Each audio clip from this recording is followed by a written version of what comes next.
Welcome to the Non-Standard Podcast. I'm your host, Manny Lamson, and what you're going to find in these episodes is just how to improve your quality of leadership just 1% at a time. We don't cover very extreme things because you'll find out that leadership is about consistency, doing the basic things great, and understanding people at the utmost ability to help them get to where they need to go. So I always have a guest on my show, and these guests are going to provide you with some of the basics that they lead by, some of the examples throughout their life, their story, and then also we cover my leadership philosophy in there as well that has helped guide me in becoming a leader as well. So again, the intent here is just for you to learn, and I hope you do. And if you do, you know what to do. Just save, share, like, or follow, anything you got to do to continue this journey. I look forward to doing more and more of these episodes. And with that being said, let's get on with today's episode. On this episode of the Non-Standard Podcast, I'm joined by a great friend, Senior Airman Nilah Roy. She is a public health technician here at Dyess Air Force Base, currently filling the role of a squadron exec for her CC. So really coming out of her comfort shell and taking the challenge of the exec role that for those of us in the military are familiar with is not an easy one. But we talk a lot about how that's helped develop her as a leader throughout her time at Dyess as a young airman getting ready to test for staff. A couple things to highlight here, both for her parents in the military. So we talk about how that influenced her leadership skills as well. Some of the big three leadership traits she wants to talk about is providing feedback, networking, and then doing more early to save time later. So I hope you guys enjoy those three tidbits and enjoy the show, and let's get started. All right, welcome back, everybody. Like I mentioned in the intro, I have a great friend here, Nilah, who I got to meet at the war course at Dyess that we took together. And since then, it's been amazing because that relationship we built has led into all the connections we've had throughout the base. You know, she was there working with the BTF for me. So she's helping me with that, helping our squadron. And so it's always good when we build these relationships and we just meet throughout, the base. And that's what I love about Dyess. It's a smaller base. We get to see each other all the time. But really quick, I'll have you talk about that war course, why you went through it, and sort of what you learned from it. Oh man, funny story. So I had no idea about this war course. Like I knew it was just an experiment, starting in Barksdale, correct me if I'm wrong. And I heard all these fun things. I was like, I'm not an outdoor person. Let's see how this goes. But I was voluntold, but I actually had a really good experience out of it, learning from the Marines, learning from the C-130 side, the B-1 side, and the different types of leaders and personalities through that war course and how we can all mend together as one, as we're prepping for future deployment missions coming forward, where it's not just going to be that same AFSC. You're going to have to learn other jobs. We learned how to be forklift certified, smoke grenade certified, and then just some basic saving traits, and having me somewhat medical there since I'm public health. I got to lead in some of those courses where I could kind of pick everyone up and not just make it me, me, me. So workhorse, I've definitely learned one, how to bear the Texas heat. Yeah. um, to how to network with other people that you've never seen before, or even if you've seen, catch up with them, and then just how to be yourself in a war type of environment, be cool and collective. That's all that it takes. And then clear communication throughout that course. So really enjoyed it. I would definitely go back and recommend it to others. Yeah, I think it was a great setting because unlike most deployments when we go to the deed or something like that, where you're still in your own bubble, this one definitely forced us to get to know people outside of our bubble. Hmm. So I loved it because I just got to meet a lot of airmen on base that I never would have got to meet before. And it Hmm. was cool because a lot of you guys and gals were younger. So it was great for me to see that youth, of the base, those that volunteered to go through this course with no expectations of what we were going to do. And it was a lot harder than we thought too. So it was really cool for people after to be like, oh, I've never bear crawled with a vest and a helmet and an M16 with me, or I've Yeah. never thought I would be sweeping for mines or whatever, or doing PT with the Marines. And so it Hmm. showed us all this is available on Dyess in that small base, right? We have the Marine unit there. We had a lot of people from there go on and do great other things, Zach is over there teaching the instructors in the Marine Corps. So it was cool to see that relationship build. And yeah, that's why I loved it. Was just looking around and seeing everybody's eyes open up throughout the course of oh, I could do this or I can do that. and then see them take it all back to their workplace. And we had Army as well. I think it was one of our claiming the site type of mission that we had to do. So, learning different skills, how to clear the corner and how to call out for people, check-ins, doing the nine line. So that was pretty cool learning from the Army unit as well. Yeah, it was definitely it was a great joint small experience to have Hmm. in Dias. So that was really cool, and I was glad we had that opportunity because that's what led me to reach out to you. Because obviously, we've been connecting through Instagram. I've been watching your journey. You've been leading, back in the gym. We talked a little bit about the spiritual side before, so you're just continuing to grow. Hmm. And I'll tell a lot of you guys, she was nervous to get on here, but I told her the reason I asked her is because I know she's going to have great things, and Yep. everybody has a story. So Hmm. most of us, we just think we're like a normal person, just like another airman or officer in the military. But just to be able to share some of those little things for other people to hear is sometimes what they need to hear too. And I think a So lot of people are going to hear from you on like, oh, okay, that is, that's what I can do there, or this is how I can do this. So it'd be good. So we actually met before Workhorse. It was a lead program that you had set up, excuse me, with at the Hangar Center, and you're talking about the Norwegian Foot March, the Airborne School, and then you're Okay, talking about okay. your story, and I was like, I want to be him someday. Like knowing that you were enlisted prior and now you're here as a B-1 pilot, and I was like, if he can do it, I can do it. Timing doesn't matter. It's gonna come. It's just you putting forth the effort to get where you want to be. So I was like, I know I'm gonna run into him someday. And that was workhorse, and then I was working the BTF before I moved to my next position. Yeah, no, that's why I love sharing my story because I think every airman has that aspiration to become an officer.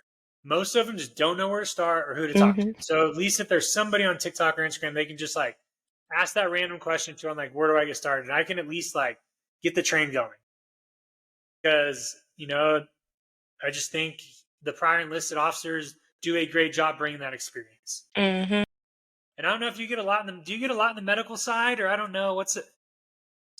We do have the cross-training program where a lot of people are interested in becoming 4Ns. So they talk with more so on the healthcare operations side and a little bit on the operational medicine side. So they get to see the best of both worlds where they want to be on the civilian pediatric active duty side, and then that's more so on the active duty side for operational as well. So we do have that opportunity. I don't recall the program off the top of my head, but I know the POCs for it, that they're super great. I think so far they've gotten, for the 3 years that I've been here, I think 5 people have been able to cross over to be 4Ns moving down the road as an Okay, officer. nice. That's cool. Mhm. All right, let's get this show on the road. So, would you grace us with your three H's? And then for those listening for the first time, I got this from the guy I had on my first episode, Columba, when he sat down with our wing commander at the time, and for an interview, and that's what the wing commander asked him, was his three H's. So he told me, and I was like, oh, that's so cool because it's just a different way to start a conversation. Like hometown heroes and hardships, a little non-standard than how you usually meet somebody in an interview.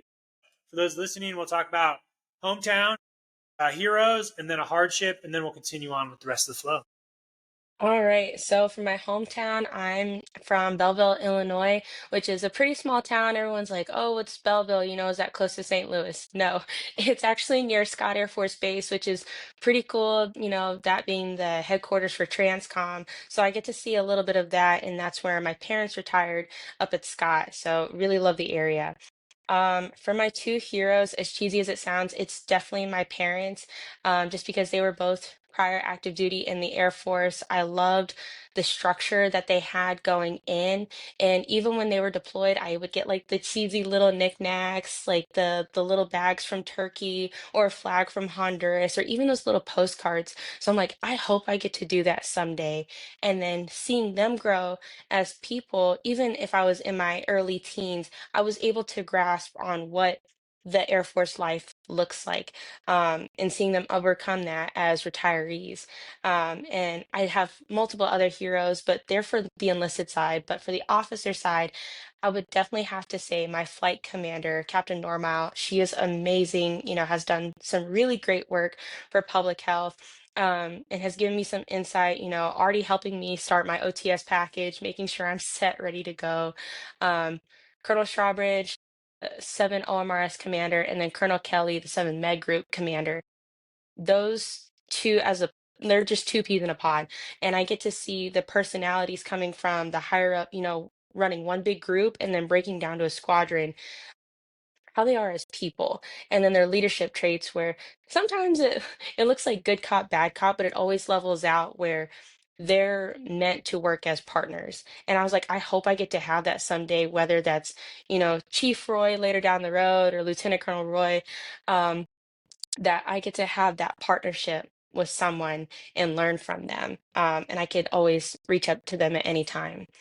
And then a hardship for me would definitely be the transition in moving up in rank. So I came to Dias as an E3 and A1C, and I've just been super observant, just kind of kept my head down and take notes, say yes, sir, no, sir, yes, ma'am, yes, sir. And that's what kind of guided me, to make it to the next rank. I didn't make BTZ, but I worked even harder once I put on senior airman, and that just came with more responsibility. Even as an A1C, you're always going to get more responsibility than the rank above you. And that just comes with time management. Um, and I know for me, I wasn't the best at it. You live and you learn, but here I am studying for staff sergeant, becoming a future NCO. And how to be that better leader for wingmen that they didn't have, say, at this base, and prepare to be that future leader, say, at my future base whenever the orders drop. Um, because you start to see the dynamics change, oh, I'm just an airman, but then you start getting pulled into those heavier meetings because you're the subject matter expert, because you take the time to learn and find your passion in a specific part of your career field. It's like, I'm going to do the best that I can because I know a lot of people rely on me. Yes, and it can be a little heavy because then you're moving more towards leadership and away from the airman aspects. So you kind of lose that part of you where it's like, oh, they're telling me to go tell another airman to do this. That doesn't feel right. And I was like, I want to be an airman, but I do have to start, learning how to set those boundaries of I'm going to be in this position one day and you can't hold that against me. That's just how life works. And I'm okay with it. You just kind of have to accept me for me. And this is where I actually want to tie in some of my spiritual piece into this hardship. So I've been going to church for about 5 months now, and we've been learning the different type of archetypes as people. The theme is difficult people. And one thing that had touched me was known as the reformer, someone who's always trying to fix what was once broken, trying to right those wrongs. Um, and the shadow side, kind of like the back burner of it, is being a perfectionist. So that's how I always grew up, where I never want to let people down. And that ties in to making rank, where it's like, okay, I'm still an airman, but I have to prepare for this because that shows in my maturity level of what potential do I have. I can't hide that from myself, and I definitely don't want to hide that from others. I'm not a gatekeeper. Someone asked me like, hey Roy, how can I get to where you are? I'm going to tell you. I'm not going to tell you exactly how. You take what you want with it, but I will be your cheerleader, rooting for you of all the coins, the patch swaps, the recognition at the wing awards. I'm ready to be that person. And, I try not to force those solutions on people. I'm just here to be, the advisor. Because I've always been that person of task, task, task, task, task.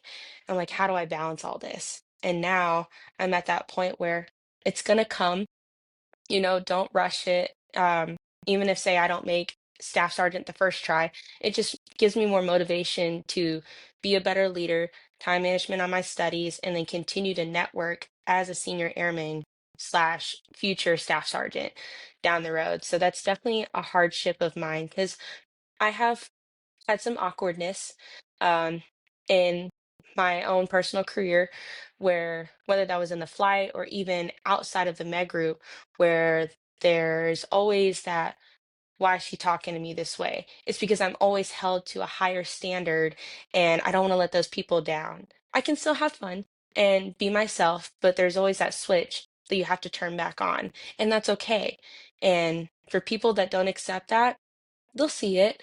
And for the ones that do, they will remember you forever. I actually ran into your commander, Colonel Stillwell, and I was helping him out process, and he was like, you know, thank you for all the BTFs that you helped us with. We really appreciate it. We saw the grit, and we're never going to forget that. And that's huge, Yeah. where I'm going to remember that for the rest of my career.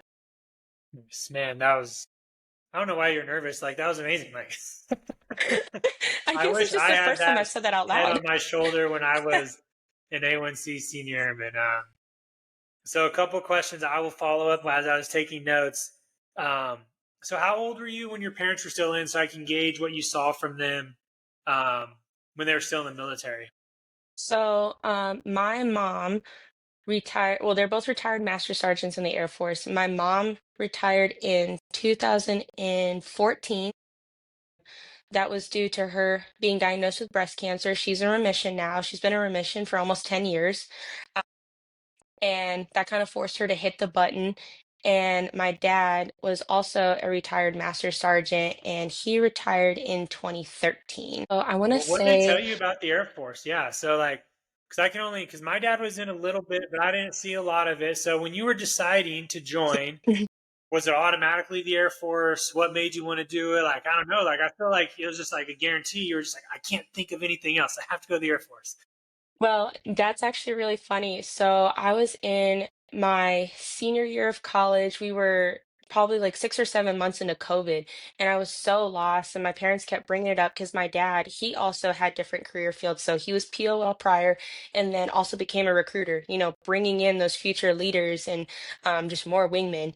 He convinced me. He was like, "There's nothing wrong with it." I'm like, "No, no, no. Air Force isn't for me. I couldn't do it. I can't pass the basic test." That was like my only fear. I know I had the brains, but even as an athlete for 10 plus years, I was like, there's no way I can meet the Air Force standards. Here I am.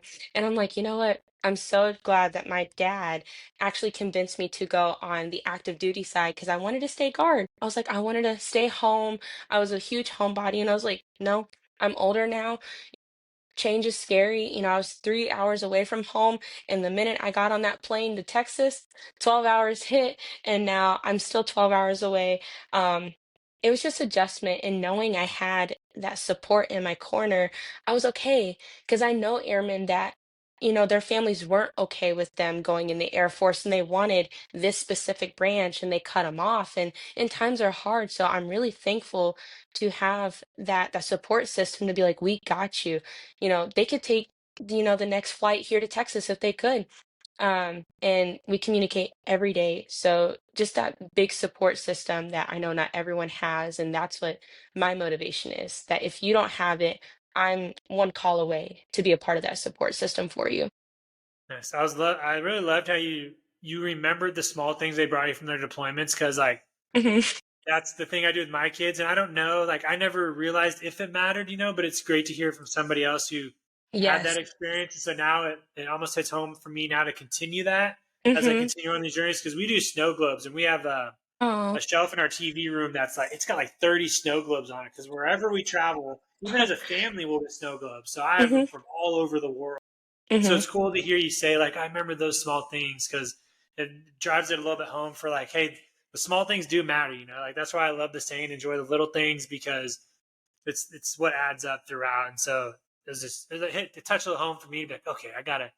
Because sometimes when you're deployed or whatever, you may think like, oh, they're not going to want the postcard or they're getting older. But at least now I know like they continue Hmm. all that stuff because my son has a little treasure box of the postcards I've sent him. And, they have their daddy doll that they say I need to get a new one of. So Yeah, I definitely appreciate those. Like they're still under my bed or somewhere on my desk back at home, and I can look back and be like, man, I remember when my mom went on TDY to Honduras for 2 weeks, or when my dad was deployed out in the desert, he brought me back this cool little like purple bag or whatever, and he got to meet Kelly Clarkson, showed me all the pictures. I was like, I hope I get to do that on deployment. So those memories definitely hit hard, no matter how old you are. Like 26 years old, I still remember that. it's also I did like how you talked about that duo between leaders, which we often lose a lot. We always think a leader is so like self leadership, right? Like it's my way, but you do have as a good leader, you have to understand how your Hmm. other people are leading because if you're both the bad cop or the good cop, right, it doesn't work that well. And so as a leader, you have to be able to adapt to like, and I see it a lot in our commander DOs where like there's always one or the other. There's like the leader that's very tactically sound, very good in the jet on our side. Then there's the other that's like more admin focused, really good at the general knowledge, and they balance each other out. Like you can't have two Hmm. people too like tactically focused because then you lose some of the smaller things, but you can't have two that are just like not tactically focused because then you lose that edge. So I wrote that down. Leaders have to work as partners too, which is something I think that's overshadowed as a leader, especially a young leader where you're only worried on yourself. You have to Hmm. be able to go like, hey, I know Roy works like this as a leader, so I can't do this. Maybe I need to change so we're both being the best leaders. Yeah, so now that you have mentioned that, my flight had actually done a little morale bonding. It's called the Five Voices. I don't know if you've heard of it. So it breaks down like there's creative, there's pioneer, there's nurture, and Yeah, this is there's the Enneagram for the, yep. yeah, yeah, it's a good test. It's a good group thing to do. Yeah. Yes, and that's where you really find out, who has that type of voice, especially because we have community health, we have force health, and then there's just a flight as a whole of how you get to work with your counterparts, and then you spread that knowledge around the flight. And even in the med group, like PCMs will ask you certain questions, or even providers from another squadron will ask, like they want to know. It's just how we can break that down for them and be patient with them. So that's one thing that's definitely helped with the dynamic duo. Yeah, I've had a lot of discussions with people where as they're building teams, like that's something they'll try to throw in to make the best team, right? Is like Hmm. maybe something they do for like commanders DOs to see if they're actually going to mesh beforehand. Like they take that test and they compare them, be like, ooh, maybe we need to find somebody who matches their leadership style or their Hmm. personality trait so they don't clash. Because when you see that clash, it's not good for the squadron, because they see, Hmm. oh, no, like they're not getting together well, and sort of it doesn't help the rest of the squad. And it's actually something I'm learning studying for staff where it's like you're gonna have those conflicts. It's just how you balance it. Because for me, like I've definitely had those conflicts up until now. And it's just like, all right, I always call it the 24-hour rule. I was a prior athlete. Whenever I would have an argument with a teammate or some argument with my coach, my dad, he was my dad and my coach at the same time in the volleyball world. He's like, give it 24 hours. You can't jump to emotions right off the bat or that's just going to build the fire even more. Truly think about it, take notes on it, and then make sure that you have the facts once you bring up the conversation because everyone deciphers the conversation differently. My SCL, Master Sergeant Huntley, she's amazing. She taught me the three T's. I think it's time, tone, and tactic. I believe that's the last T, where the timing, you don't want to do it on the spot. Tone, you have to learn how to be empathetic, especially in the heat of the moment. And then the tactic piece, make sure you have all the right information because not everyone's going to know everything, regardless of what rank you are. I have brain farts. I've seen chiefs and lieutenant colonels, even full birds, they have those brain farts too. It just takes a little bit of patience when it comes to those situations. That was good. Yeah, the time reminds me of like emotions, right? Like never do things on emotions. It's not good for us. Mm-hmm. So one of my favorite lines from one of my favorite leadership shows, Ted Lasso, is where the goldfish line, right? Like be a goldfish. Like that's one of my favorite lines. I tell it to my son. I tell it to young aviators when they mess up in the jet. Even to myself, be a goldfish, right? Like just forget about it. Like just move on. It's like that with your concept when you're trying to decide something. Like, hey, give it some time, let it diffuse a little bit. But yeah, I like the time, tone, and tactic. That's good too. One of the things I'll cover for those listening that aren't familiar with when she was talking about her A1C and C Airmen. So in the military, which is why I love being enlisted because your job was your job, right? Like that's all you had to do. And I love being a SEER guy. It's still one of my favorite jobs ever because as an airman, like that's all I had to worry about, right? It was like my head down, just be the best SEER specialist Mm-hmm. I could be. So when I heard you say that, I was like, man, that's cool because some airmen may lose that. They may lose the continuity and sometimes the repetition of doing those jobs because it may seem boring. But Hmm. that's what they're supposed to be great at. They have to have that stuff down. They have to have the nuts and bolts down to their job so there's no second doubt because like you said, your subject matter expert is a senior airman in A1C to where your staffs are going to come to you to get something done.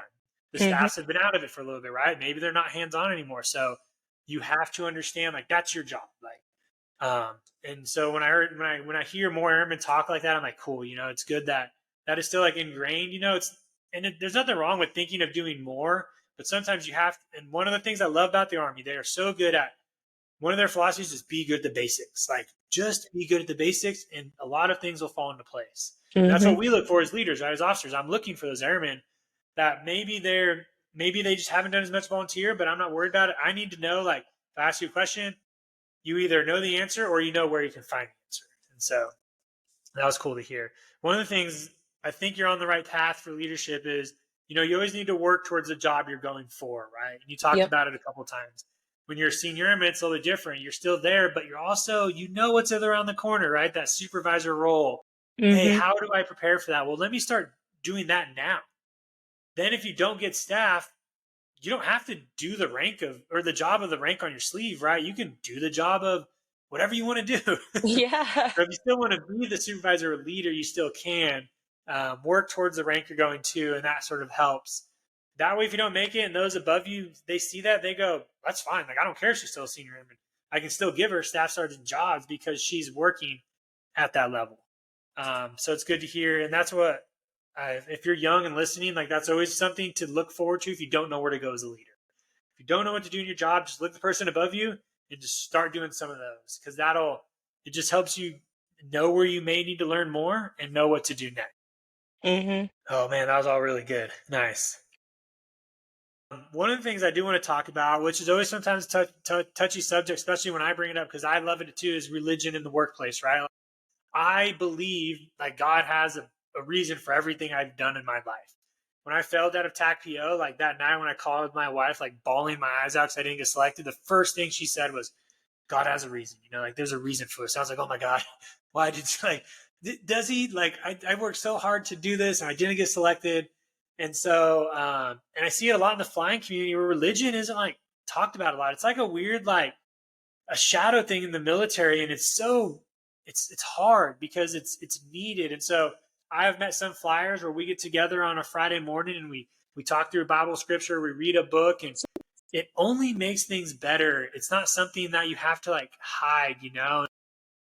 And so whenever I hear airmen talk about it, it's always great because obviously you don't want to force it on people, but it's definitely a discussion to have, because I think when it is around us and you understand why it's there and that everything happens for a reason, it sort of helps you guide um, that way through, your journey. So what are some other instances, or how do you talk about it if you do? What's that like? So it had started back in February of this year where I was at my lowest and I was like, you know what? I'm just going to wake up one day and just go to church, see how I feel. And the more that I gravitated to the people, that are stationed at Dias, they also go there. So it made it feel a little bit more comfortable when it came to networking. And then it slowly changed my personality to be more calm, you know, because I used to be super stressed out, high level, angry, and I was like, you know what? I don't want to feel this anymore because sometimes I was the reason why I was losing those friendships and networking. And now reflecting back on it, it's like this is what I can learn, you know, from him little by little. And I want to touch back on, you saying that God has a plan. Jeremiah 29, verse 11, for I know the plans I have for you. This is the Lord's declaration, plans for your well-being, not for disaster, to give you a future and a hope. That is one that I live by far because I am probably the most impatient person you will ever meet. And looking back on it, and I'm like, I really just need to take it day by day. Again, reverting back to the Yeah, 24-hour rule. It's yeah, not going to come right now, but he does have something planning for you. And I tell a lot of airmen that I work with, and I'm like, just sit with me. I will be here to listen, and whether you want me to give my feedback to you, I will. But I am going to throw a little bit of religion in there just because there's some good quotes where it's not super heavy on you have to live by this, but you take what you want with it. That was just huge for me, like moving later down the road in life. It's not going to come. You're going to question why? And that why is going to come. You just have to learn how to live in the moment. And even if you have setbacks, like he's not going to hold that against you. he also made some and so did his disciples. So everyone, we're all human. And that's just one quote that I live by when it comes to a plan to work towards that step. It's what obstacles are you going to overcome and how are you going to hop over those hurdles, which is huge for me. Yeah, one thing that's helped me as I had that like time in my life where I wasn't flying as much and I was trying to figure out what to do in the military career if I get out or stay in, Mhm. it was understanding that I was gonna get to where I was going. It's just the path was not what I was expecting. It was what he had, ready for me. And his path Mhm. is a lot challenging than what I thought it was going to be. And sometimes, like you said, like there are always going to be hurdles. Like that's just like God is not going to give us an easy path to go anywhere. That just doesn't work like that. Like He wants Mhm. us to work for it. He wants us to appreciate it. He wants us to understand the suffering and the pain when you get there. One of the things is most of the time we have our own like way we want to get somewhere, but there's always another path that we end up taking, but we get there. Yep. A little Like detour. for most people, it's like in the military, it's retiring at 20, but they Mhm. think there's only one way to get there. And then as soon as they go a different path, they get scared or like, I got scared, right? Or I got nervous. But what I notice now is I'm still moving towards that goal, like I'm still going to get there. It's not like it just doesn't happen. Like, but I will appreciate it a lot more when I look back after 20 years and go, man, that was crazy, like, but it was amazing. Yeah, that's exactly how I felt with my transition, being public health for 3 years and now like, hey, you're gonna be the exec for a commander and then you're gonna get to know more about leadership. Um, and this is how you're gonna do it, where I'm super hands-on and now I'm super admin. And I'm like, I'm a like huge go-getter. Like, what do I do? I'm kind of sitting there twiddling my fingers because I was such an actionable person up in my flight. And I kind of missed that connection, where I always have someone to talk to. And now with leadership, it's just me because they're always gone. And I make sure like, hey, don't forget your meeting or this T-con or don't forget to eat your lunch, like little stuff like that. And now I get to just focus on me. And for once I can say it's okay to be selfish.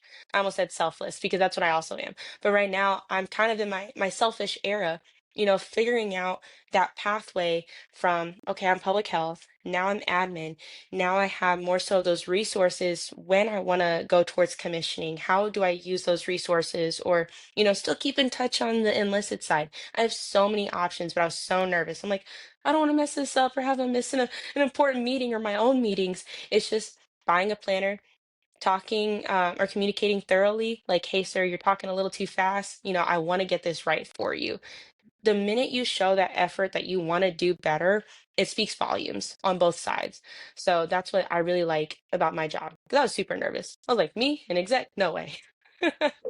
Yeah, I tell a lot of airmen if they have those opportunities to be like the exec for an OSS Hmm. or step out and be the cell or something like that where they're not doing their job to Hmm. do it. Because I've Yep. only seen those airmen progress more where they were nervous, which I've been on both sides. I was a flight commander not wanting to give up airmen to go do it because obviously everybody's in manning problems, so you don't want to. Usually those airmen are more squared away, right? Because that's why they're being asked by the commander to fill those roles. Once I saw the flip side of it and I worked in the exec role with those airmen, like that staff that was there, that tech that was there outside of their shop, they only got better. Hmm. So I started going back to those shops, like, dude, you guys need to take advantage of these to go do these OSS jobs or outside your job thing because Hmm. it just makes you better. Especially on a deployment too, like you're not going to be doing your job. I know there was a previous staff sergeant that I was stationed with. She was an exec up in Jordan. Absolutely loved it. Barely had to do her job, and she learned so much and brought that information back. I'm like, well, I hope I get to do that downrange. One, it's a break from the Texas heat, but Jordan is also very hot, so it's just a different scenery. How everyone is as a person. Yeah, and it's cool to see you. And I think a lot of people don't understand all the meetings leadership have. I Hmm. didn't see it when I was enlisted, and I didn't see it as much when I was flying. But once I started looking at my boss's calendar, because that's one of the things I do as a leader, I always CC my boss's calendar, and I always have theirs up. And I was like, man, they do a lot of meetings, Yes. and it really helped me understand like the structure of like my Outlook meeting, my calendar, what I put in my calendar, so they see it as well. And so I think it helps. It just builds perspective on that the airmen like really Because some airmen don't see all those meetings. They may wonder like, oh, where's the boss, or like, how come he hasn't been by my shop in a long time? I haven't seen him, but you're getting to see like it's a lot of meetings. Yeah, every day I look at it, I'm like, okay, let me fit in a time where he can just Yeah, have his door shut, kind of collect his thoughts, get his admin time in so that he's fully prepared for those meetings. I'm like, I was there for deployments because sometimes you ready I to go? wasn't always the most prepared either. So I completely get it and I give them so much grace. I'm like, I know I want to be an officer someday, but whoa, I can wait on this type of stuff, really enjoy what I have right now, but I'm super excited for what's to come. Yeah, one of the things, and we'll dive right into it. You talked about the selfless and selfish concept. And obviously, that's Hmm. my second rule. We'll jump into that one because it's a very direct line in my leadership philosophy. To be selfless, you have to be selfish. Hmm. So let's talk a little bit about that for you. You've been on both sides of it. Well, how did that line come out to you?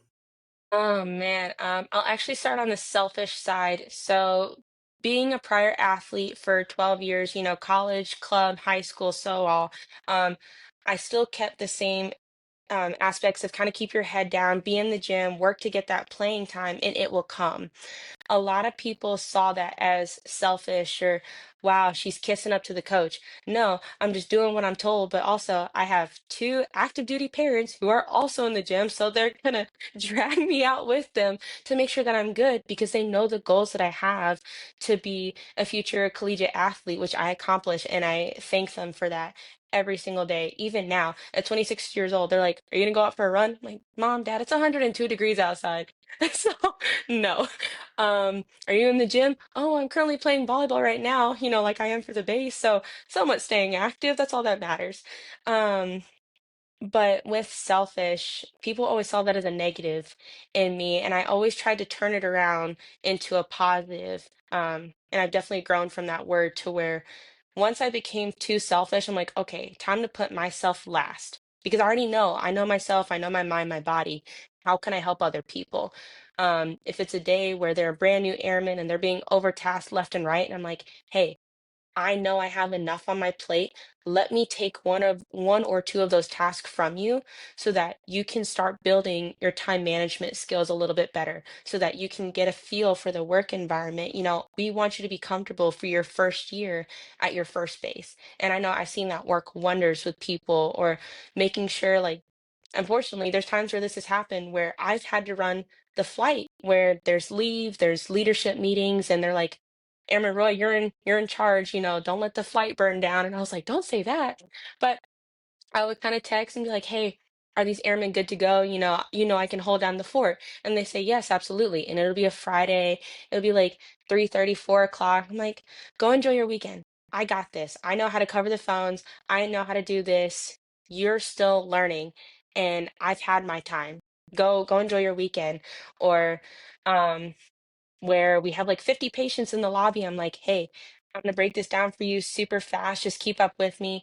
But also don't be afraid to ask me these questions. That's that nurturing voice from the quiz I was telling you about, because that's what I got of how to feel the emotions in the room, which can be a positive and a negative, because I can also be very emotional. But being selfless has been a cursing and a blessing at the same time. So just tying those two words together, it has both sides. And this ties back into the second archetype that I learned in church, also known as the helper. It's just very ironic, Um, a good quote that I heard from my pastor was, "We're all called to serve, but some people live to serve." Um, and for it was in Luke chapter 10, verse 39 through 40, basically talking about Martha. She was doing all the things of how to help, making sure that the house is clean before her guests arrive. And it's always, oh, why? Is someone else getting all this love when I should be getting the exact same? Well, that's being selfless, that's going to come. You're doing what you want to do because that's in your heart. And that's how I've always grown up. Never judge a book by its cover. Someone is always going through something. And once you give that little bit of empathy and showing that you're selfless and that you care for others, it spoke volumes to people in the workplace and even outside of it. Like I'm talking to UDM and I see that, they're super stressed out. And I'm like, do you want me to go grab you like some coffee All or something? UDMs are. Absolutely. Or just a shop supervisor that I know, and I'm like, oh, um, let's sit down and talk and catch up. I haven't heard from you in a while. So it's just those little things of just an airman still wanting to connect to leadership or other airmen around the base. And I was also part of First Four, so definitely understanding those struggles and how to connect selfish and selfless. So yeah, all the ways of those two words have definitely made an impact on me. I think you hit it on the head with you have to be selfish to put others first. Hmm. That was amazing because, and I say it all the time, I can't help others if I haven't helped myself. And so that's why a lot of people may think I'm like really selfish in the way I go to the gym, right? Or the way I do things. But the reason I do it so I can give the most to everybody around me. Like I push myself so hard so I can help others push themselves, but they can also see how far they are capable of going. Hmm. Because I can't ask somebody to get 100 on their PT test if I've never gotten 100 on my PT test. That's why I do it every year now for the past 4 years. I make sure to get 100, even though I don't have to. Hmm. The Air Force is very bad at not incentivizing 100% on the PT test, and hopefully one day I can change that. That's the feedback I always get from airmen when I go, "Why don't you get 100 on your PT test?" Why do I need to? I just need to get a 90 or above, right, to do it next year. I'm like, ugh.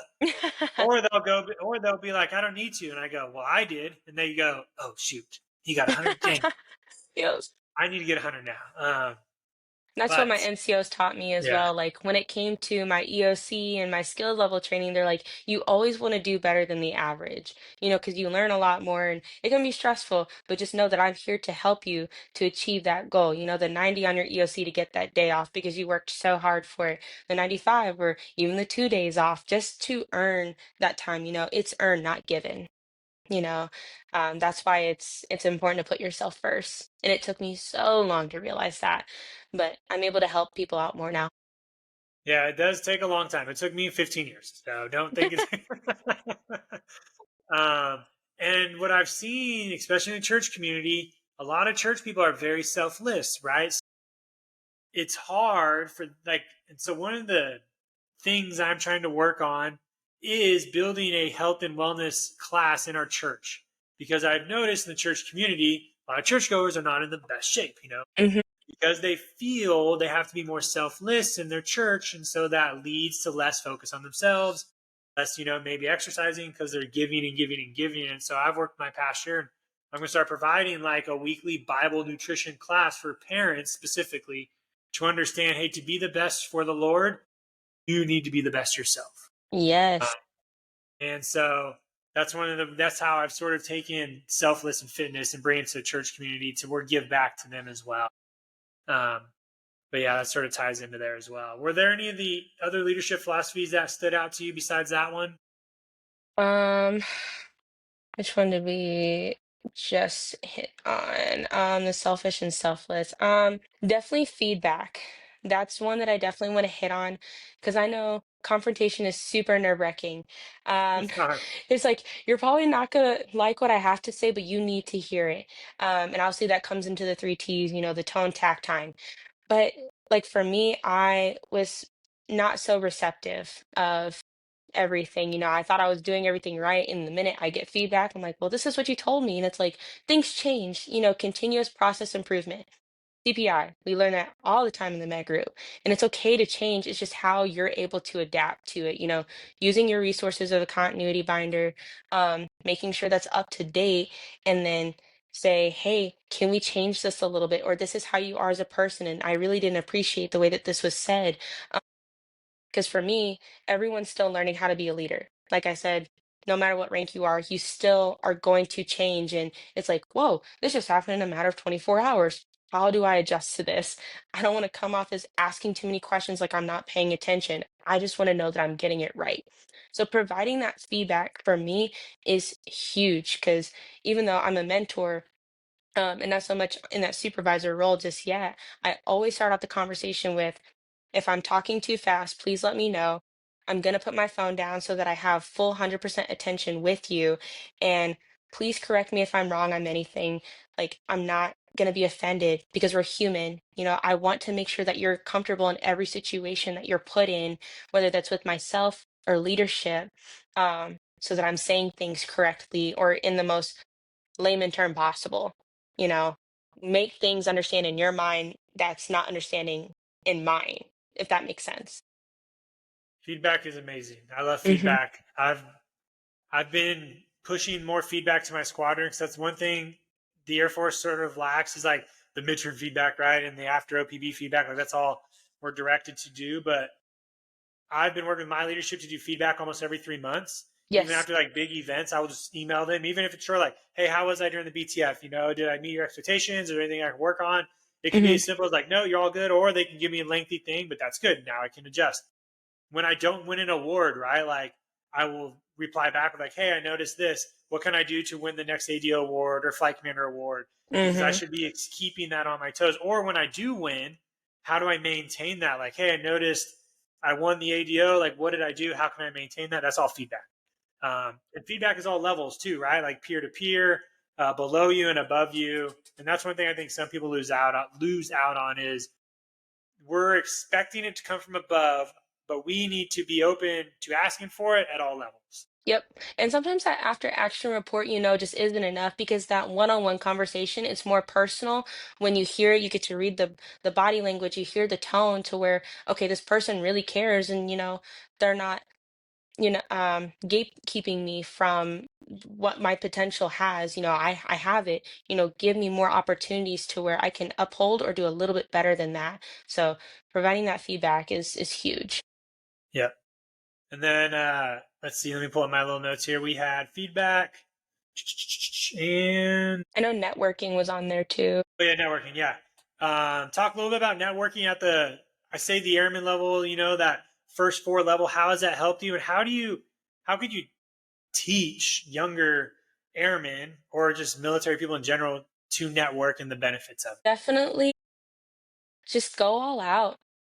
Yes, the scariest thing is rejection, or you're gonna feel like you're a failure, but just go out there, put yourself in a situation where you would never expect it to be in. Like with first four, even though I was an executive position or I was in the secretary position, I still learned how to properly type emails and reaching out to our first four mentors. Like Chief Edmonds was one of them, Sergeant Allen from another squadron. And it's okay to even reach out on the officer side as well, because you never know if they were prior enlisted or not, just like you, or they just have some good insight of how to network. And off base, for medical, we pair up with Hendrix a lot, with resources and just absolute amazing knowledge, that Colonel Kelly did a great job of doing. So I was like, I want to be able to do that. I just have to go out there and find the right people. Trying to think of a good example for networking. I know this plan never really fell into place, but we did. Well, this one actually did go through. We did a lot of professional development meetings, at different NCO and senior NCO levels. I think it was last year for Juneteenth, and it was just a straight panel of how every airman's life is affected differently. Um, since there were some events that had happened, I don't recall, but just hearing from different stories and how they worked up to it, like, oh yeah, I got two articles and here I am, I'm a senior master sergeant, or um, I lost this rank and then I got it back. I just learned how to be disciplined, keep my head down, and did a 180 on my life. That's just the hardships that's just gonna knock you upside the head a little bit, and that'll teach you like, hey, I just need to communicate better with others. For my job, I did shop supervisor visits, to make sure they're following military OSHA standards, basically. And that's why I was like, oh, I really need this question answered.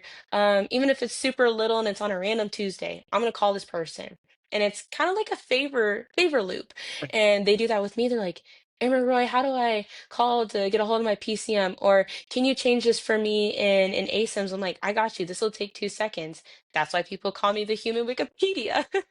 So it's because I network so much for the friendships and the resources. So just put yourself out there. You never know who you're going to stand out to. Just like with you and me, you stood out to me at that lead um, event that you had at the Hangar Center. I was like, I hope we run into each other someday. And then obviously at War Course, the BTF, it's just those little moments that stick out where someone's always going to have your back. Yeah. One of the things I teach people is networking is just relationships. Just go out and meet people, make relationships, and you will build a network. A lot of Mm-hmm. people may think their only purpose of a network is to network, but that's not true. The purpose of network is to build a relationship, which is why I love meeting new people and I love having people come over my house and work out because they may not know it, but I will be using them later on for networking. Yep. But It's that's like, just hey, I'll remember this later on. yeah, and that's just the way life is. Like successful people are great networkers because they have good relationships. That's just the way successful people work.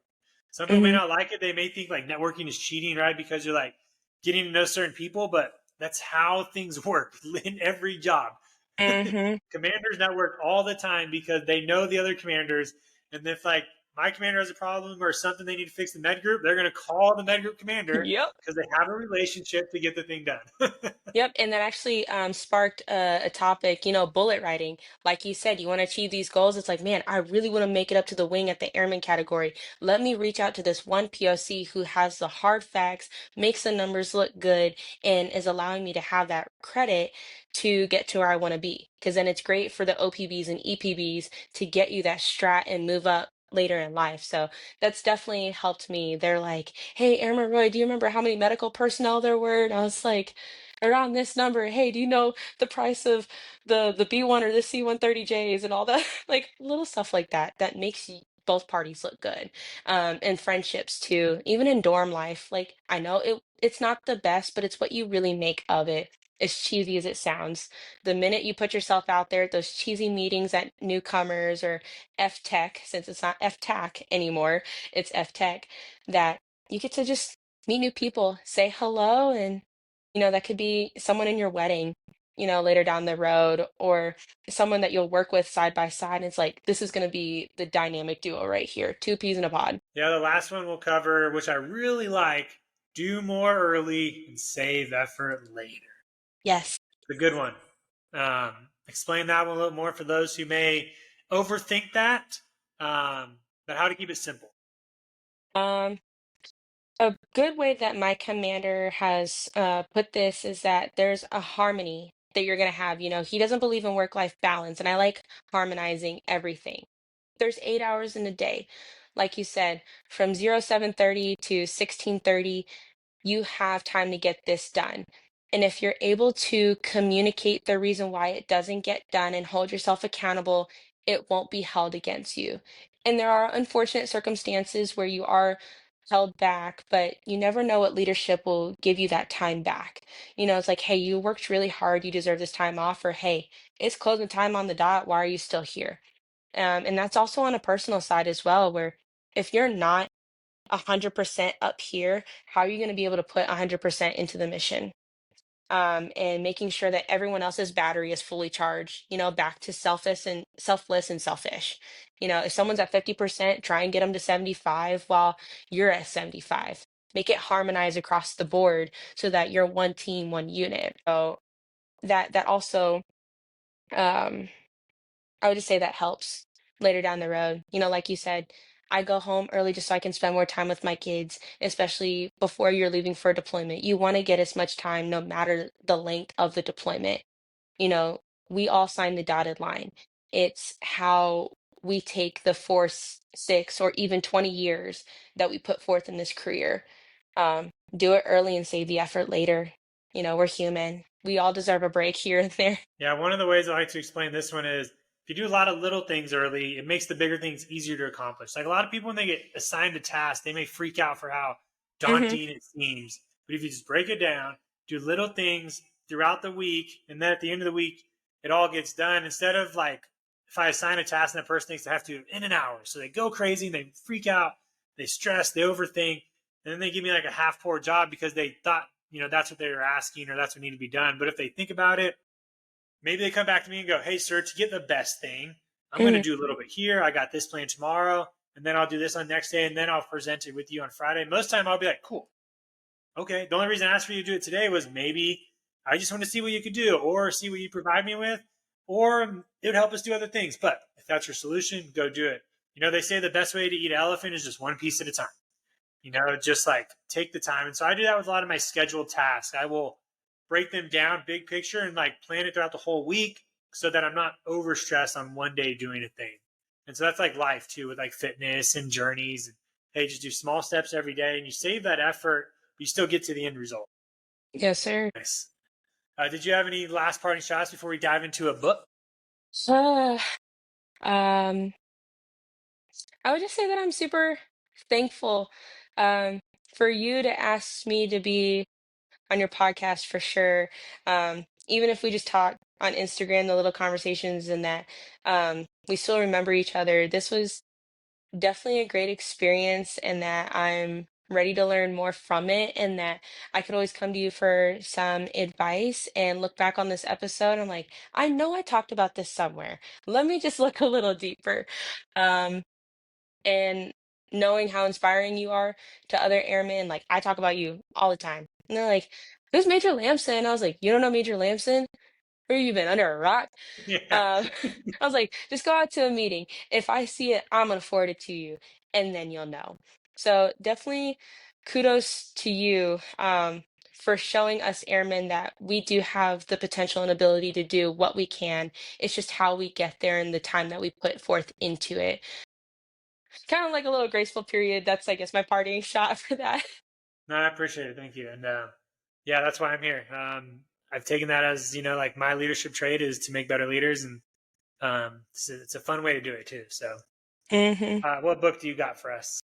It's called Goodbye Perfect by Mariah Kabir. It basically talks about leaving the perfectionism behind. Is leaning more towards the feminist side, but I bet anyone could read it. Just how to live in the moment and not always think that you're a failure. Everyone can have a turning part in their life, whether it's right at 18 or if it's at 26, 30. Like, there's older airmen in the Air Force now. Don't think that things are going to be perfect coming your way, or someone else is getting good news and you're not. That just leads into more motivation of how to continue to put yourself first, list your goals out and how you can reach them, um, and just building that confidence that you never thought could be unlocked of you. Like, if you talked to me 5 years ago, you would think that I'm crazy. Like, whoa, I'm going to be in the Air Force. I'm going to be a higher level, like, speaker to designated visitors that visit at the Med Group, or high level meetings for deployment missions that are going to go out. No way, you're crazy. Um, so that has definitely helped. And then with validation, you know, you may not get the reassurance from other people as long as you know your worth and just yourself. Like, you can do it. It's going to be tough. There's going to be tears, there's going to be sweat, blood, all of that. But you got to continue to take care of yourself throughout this journey, or it's not going to come your way. Um, and just continuing to connect with others, um, how to live in your true self, not be fake towards others. That's one thing that has definitely hit for me, because I used to be that person, and I was like, ew, why did you do that to yourself? So that's why I take everything with a grain of salt, how to reflect from it and how to be better and share that with people. And if I get judged, oh well. And if I don't, cool. What else do you want to know? Kind of like you. It's like, what else do you want to know? Because I'm here and I want to be here. So, yeah. That's good. Thank you. Thank you very much. Yeah. So for those listening, like I said all the time, if you didn't take any notes, I'll be mad because I took a page of notes. So you should be taking notes as well. If you guys love the episode, obviously just save, share, like, and follow. I'll put your contact info in the notes as well for anybody who wants to reach out to you with any questions. But thank you very much for your time. And it's a Friday afternoon as well, too. So that means a lot. But with that being said, we'll end it here and just hang out just for a little bit longer after.